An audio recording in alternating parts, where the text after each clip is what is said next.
ನಮಸ್ಕಾರ ಎಲ್ಲರಿಗೂ. ನಾನು ನಿಮ್ಮ ಕಿಶನ್ ಚಾರಿಯತ್. ನಾನು ಓಡಿಸ್ತಾ ಇದ್ದೀನಿ ರಾಯಲ್ ಎನ್ಫೀಲ್ಡ್ ಕಾಂಟಿನೆಂಟಲ್ GT 650.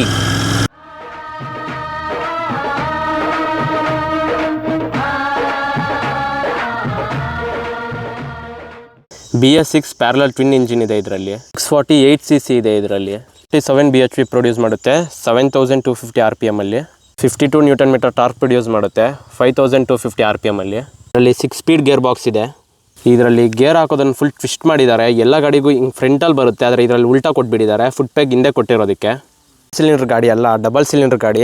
ಹೆಂಗೆ ಗೊತ್ತಾಗೋದು ಅಂದರೆ ನೋಡಿ, ಇಲ್ಲೊಂದು ಸ್ಪಾರ್ಕ್ ಪ್ಲಗ್ ಕೊಟ್ಟಿದ್ದಾರೆ, ಈ ಕಡೆನೂ ಒಂದು ಸ್ಪಾರ್ಕ್ ಪ್ಲಗ್ ಕೊಟ್ಟಿದ್ದಾರೆ. ಡಬಲ್ ಸಿಲಿಂಡರ್ ಆಡುತ್ತೆ. ಅದೇ ಇದರಲ್ಲೂ J ಸೀರೀಸ್ ಇಂಜಿನ್ ಯೂಸ್ ಮಾಡಿದ್ದಾರೆ. ಇದರಲ್ಲಿ ಅನಲಾಗ್ ಮೀಟರ್ ಕೊಟ್ಟಿದ್ದಾರೆ.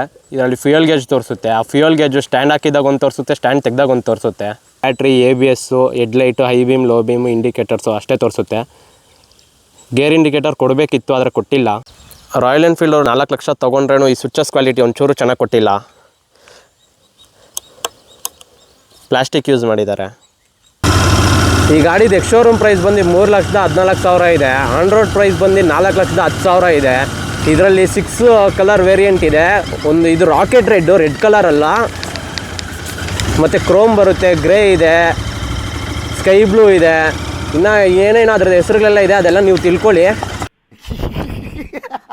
ಈ ಗಾಡಿದು ಟಾಪ್ ಸ್ಪೀಡ್ 170 ಕೊಟ್ಟಿದ್ದಾರೆ. ಅರೌಂಡ್ 170ಇಂದ 150ಇಂದ 170 ಹೋಗ್ಬೋದು. ಆದರೆ 4 ಲಕ್ಷಕ್ಕೆ ಈ ಪ್ರೈಸ್ ರೇಂಜ್ಗೆ 170 ಮ್ಯಾಟ್ರ್ ಆಗಲ್ಲ, ಇನ್ನೂ ಜಾಸ್ತಿ ಕೊಡಬೇಕಿತ್ತು. ನೋಡಿಕೊಂಡ್ರೆ ಈ ಗಾಡಿನ ಪರ್ಫಾರ್ಮೆನ್ಸ್ಗೋಸ್ಕರ ಟಾಪ್ ಸ್ಪೀಡ್ಗೆ ನೋಡಿಕೊಂಡು ಚಪ್ರಿಗಳ ಥರ ಆಟಗಳಾಡೋಕ್ಕಲ್ಲ ಇದು ಮಾಡಿರೋದು. ರಾಯಲ್ ಎನ್ಫೀಲ್ಡ್ ಅನ್ನೋ ಬ್ರ್ಯಾಂಡ್ ಗತ್ತು ಗಾಂಭೀರ್ಯಕ್ಕೆ ಇದೊಂದು ಥರ ಲೆಜೆಂಡ್ರಿ ಬೈಕು. GT ಅಂದ್ರೇ ಒಂಥರ ಬೇರೆ ರೇಂಜ್ ಇದೆ. ಫೀಲಿಂಗ್ಗಳೆಲ್ಲ ಓಡ್ಕೊಂಡು ಹೆಂಗಂದ್ರೆ ನನಗೆಲ್ಲ ಓಡ್ಸೋಕ್ಕಲ್ಲ ಈ ಗಾಡಿ ಮಾಡಿರೋದು. ಇದ್ರ ಮೇಂಟೆನೆನ್ಸ್ ಎಲ್ಲ ಸ್ವಲ್ಪ ಜಾಸ್ತಿ. ಬರೀ ಬ್ರೇಕ್ ಪ್ಯಾಡ್ಸೇ 5,000 ಕಾಸ್ಟ್ ಆಗುತ್ತೆ. ನೀವು ಇದನ್ನು ಏನಾದರೂ ತೊಗೊಂಡು ಇಲ್ಲ ನಾನು ಮೇಂಟೈನ್ ಎಲ್ಲ ಮಾಡ್ತೀನಿ ಅಂದರೆ ಅರೌಂಡ್ ಒಂದು ಮಂತ್ಗೆ 40K ಆಗುತ್ತೆ. ಶೋಕಿಗೆಲ್ಲ ತೊಗೊಂಬೇಡ್ರಿ ಗಾಡಿನ. ಗಾಡಿ ತೊಗೊಳೋದು ಹೆಚ್ಚಲ್ಲ, ಗಾಡಿ ತೊಗೊಂಡ್ಮೇಲೆ ಅದನ್ನು ಹಂಗೆ ಶೋರೂಮ್ ಥರ ಮೇಂಟೈನ್ ಮಾಡಬೇಕು, ಅದು ಹೆಚ್ಚು.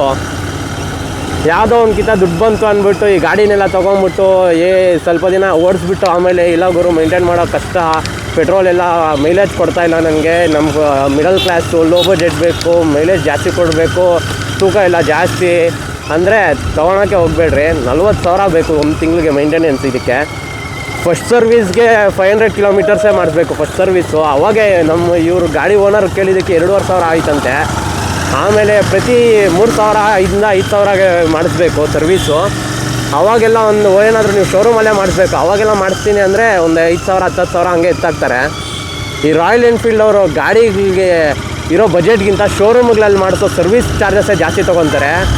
ಇದು ಒಂದೇ ಒಂದು ಲಿವರು, ಈ ಒಂದು ಲಿವರ್ ಏನಾದರೂ ಹೋದರೆ 6,000 ಹಂಗೆ ಚಾರ್ಜಸ್ ಮಾಡ್ತಾರೆ. ಬರೀ ಬ್ರೇಕ್ ಪ್ಯಾಡ್ಸು ಸೆಕೆಂಡ್ ಸರ್ವಿಸ್ ಅಷ್ಟೊತ್ತಿಗೆ ಬ್ರೇಕ್ ಪ್ಯಾಡ್ಸ್ ಎಲ್ಲ ಸೌದೋಗುತ್ತೆ. ಆವಾಗ ಒಂದು 5,000 ಎತ್ತಾಕ್ತಾರೆ. This is business. This is my sweat. I know, but I did business. Shut up! Shut up! ಏನು ಹಾಟ್ ಆಗಿದೆ ಅಂದರೆ ಗಾಡಿ ಬಿಸಿ ಹಂಗೆ ಕಾಲ್ಗೆ ಅದೇ ಹೊಡಿತಾ ಇದೆ. ನಿಮಗೆ ಅಪ್ರಿಲಿಯಾ RS 457 ಅನ್ನೋ ಗಾಡಿ ಗೊತ್ತಿರುತ್ತೆ. ಅದು 47 bhpನೇ, ಇದು 47 bhpನೇ. ಅದು ಅರೌಂಡ್ ಒಂದು 6 lakh ಆಗುತ್ತೆ, ಇದೊಂದು 4 lakhs. ಅದ್ರ ಟಾಪ್ ಸ್ಪೀಡ್ 200 ಆರಾಮಾಗಿ ಕಣ್ಣು ಮುಚ್ಕೊಂಡು ಹೊಡೆದಾಕ್ಬೋದು. ಇದು 170 ಮೇಲೆ ಹೊಡಿಬೇಕಂದ್ರೆ ಆಗೋದೇ ಇಲ್ಲ. ಯಾಕಂದರೆ ಅದು 47 bhp, ಇದು 47 bhp. ಆದರೆ ಅದ್ರದ್ದು ಅರೌಂಡ್ 170 kgs ಅಷ್ಟೇ ಡ್ರೈ ವೆಯ್ಟು, ವೆಯ್ಟ್ ಮ್ಯಾಟ್ರ್ ಆಗುತ್ತೆ. ನೀವು ಲಾಂಗಲ್ಲೆಲ್ಲ ಟಾಪ್ ಸ್ಪೀಡೆಲ್ಲ ಹೊಡಿಬೇಕಾದ್ರೆ ವೈಬ್ರೇಷನ್ಸು ಎಲ್ಲ.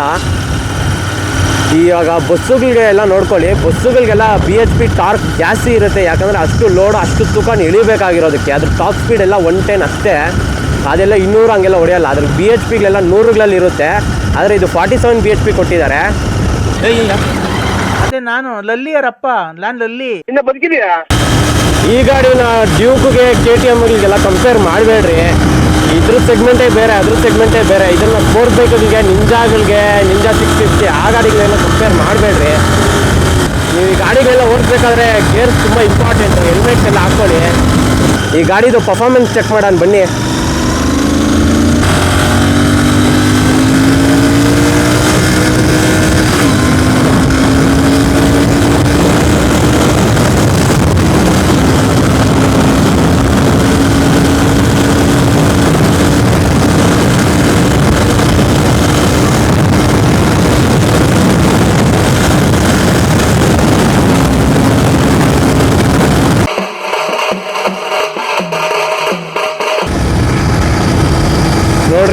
ಆರಾಮಾಗಿ 150ವರೆಗೂ ಹೊಡಿಬೋದು. ಅದ್ರ ಮೇಲೆ ಸ್ವಲ್ಪ ಕಷ್ಟ. ಟ್ಯಾಂಕ್ ಕೆಪಾಸಿಟಿ ಬಂದು 12.5 ಲೀಟರ್ಸು.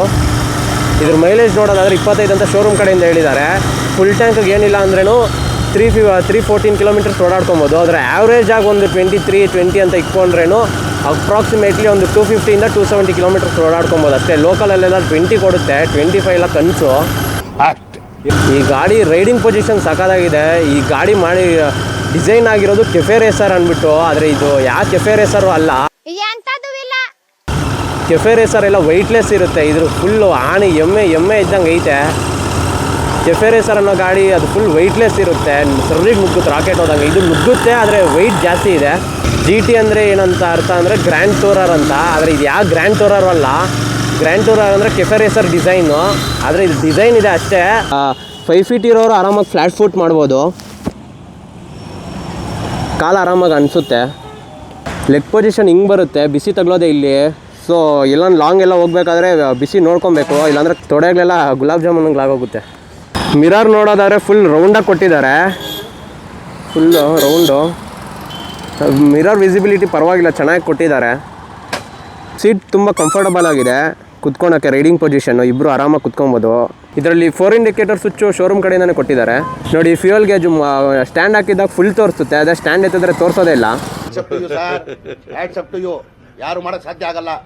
ಆದರೆ ಇದರಲ್ಲಿ ಕ್ವಿಕ್ ಶಿಫ್ಟ್ರ್ ಇಲ್ಲ, ಆಟೋ ಕ್ಲಿಪ್ಪರ್ ಸಮೇತನೂ ಇಲ್ಲ. ಅವೆರಡು ಮೇಯ್ನ್ ಬೇಕಿತ್ತು. ಅಟ್ಲೀಸ್ಟ್ ಅದ್ರನ್ನ ಆಪ್ಷನ್ ಆಗಾದರೂ ಕೊಡಬೇಕು. ಅಂದರೆ ಶೋರೂಮ್ ಕಡೆಯಿಂದ ಕೊಟ್ಟಿಲ್ಲ ಅಂದ್ರೆ ಹಾಕ್ಸ್ಕೊಳೋ ಥರ ಆಪ್ಷನ್ ಆದರೂ ಕೊಡಬೇಕು. ಅದು ಹಾಕ್ಸ್ಕೊಳಕ್ಕೆಲ್ಲ ಆಗೋದಿಲ್ಲ.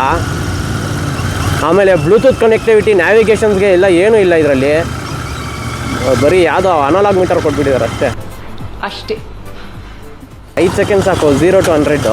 ವೆಯ್ಟು 215 kgs ಅಂತ ಇಲ್ಲಿ ಅನಿಸೋದಿಲ್ಲ. ಅದೇ ನಿಲ್ಲಿಸಿದಾಗ ಸ್ಟಾರ್ಟ್ ಮಾಡ್ಕೊಂಡು ಹೋಗ್ಬೇಕಾದ್ರೆ ಅನಿಸುತ್ತೆ, ರೈಡ್ ಮಾಡಬೇಕಾದ್ರೆ ಏನು ಅನಿಸೋದಿಲ್ಲ.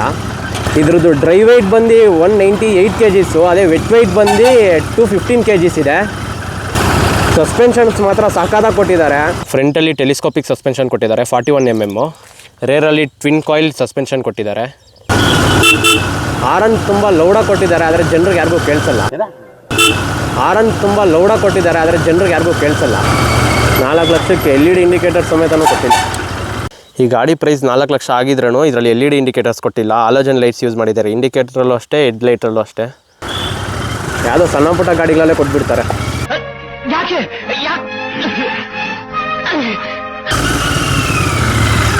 ಬ್ರೇಕಿಂಗ್ಸ್ ಮಾತ್ರ ಅಲ್ಟಿಮೇಟ್ ಆಗಿದೆ, ಆದರೆ ಇನ್ನೂ ಸ್ವಲ್ಪ ಇಂಪ್ರೂವ್ಮೆಂಟ್ ಮಾಡಬೇಕಿತ್ತು.